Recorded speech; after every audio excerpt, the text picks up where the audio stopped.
పశ్చిమ బెంగాల్ అసెంబ్లీ ఎన్నికల సమరం క్లైమాక్స్ కు చేరుకుంది. మొత్తం 294 స్థానాలకు గాను ఇప్పటికే తొలి దశ పోలింగ్ ముగియగా బుధవారం జరగనున్న రెండో చివరి దశ పోలింగ్ కు సర్వం సిద్ధమైంది. ఈ విడతలో 142 స్థానాలకు ఎన్నికలు జరుగుతుండటంతో బెంగాల్ పీఠం ఎవరితో తేల్చే అసలైన ఫైనల్ ఫైట్ ఇదే. కోల్కతా సహా 7 జిల్లాల్లో విస్తరించి ఉన్న ఈ నియోజకవర్గాల్లో సుమారు 3.21 కోట్ల మంది ఓటర్లు తమ తీర్పును వెలువరించనున్నారు.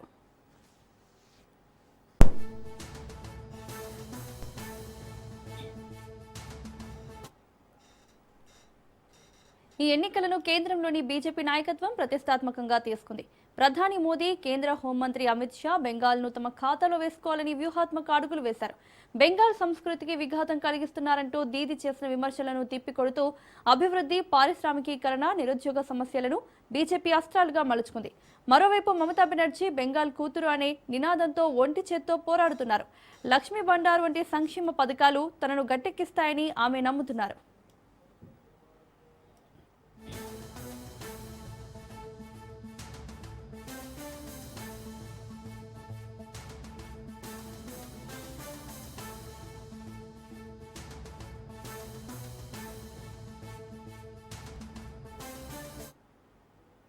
రెండో దశలో అత్యంత ఉత్కంఠ రేపుతున్న స్థానం నందిగ్రామ్.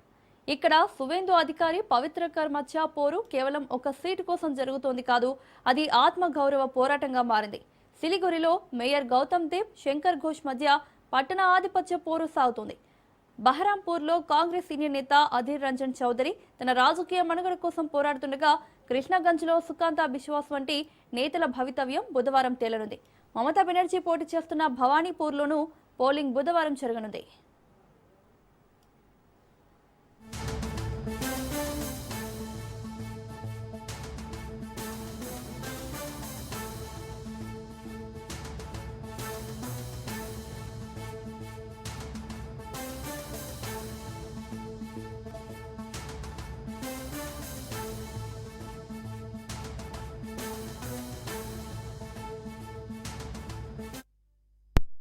రెండో దశలో పోలరైజేషన్, మతువా సామాజిక వర్గం ఓట్లు కీలకం కానున్నాయి. ముఖ్యంగా ఉత్తర 24 పరగణాలు, నదియా జిల్లాల్లో మతువా ఓటర్లను ఆకర్షించేందుకు బీజేపీ పౌరసత్వ సవరణ చట్ట అంశాన్ని ప్రస్తావించగా తృణమూల్ కాంగ్రెస్ దీనిని తీవ్రంగా వ్యతిరేకిస్తూ మైనారిటీ ఓట్లను ఏకీకృతం చేసే ప్రయత్నం చేసింది.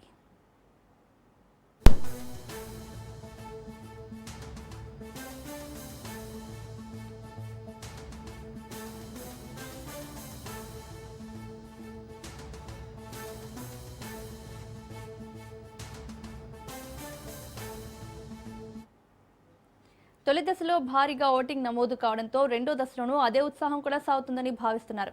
అయితే బెంగాల్ ఎన్నికలంటేనే హింసాత్మక ఘటనలకు కేర్ ఆఫ్ అడ్రస్ గా మారినందున కేంద్ర బలగాలు భారీగా మోహరించాయి. సుమారు 1448 మంది అభ్యర్థుల భవితవ్యం ఈ దశతో ఈవీఎంలలో నిక్షిప్తం కానుంది. మే 4న వెలువడే ఫలితాలు బెంగాల్ రాజకీయాల్లో దీదీ కొనసాగుతారా లేక కమలం వికసిస్తుందా అన్నది తేల్చనున్నాయి.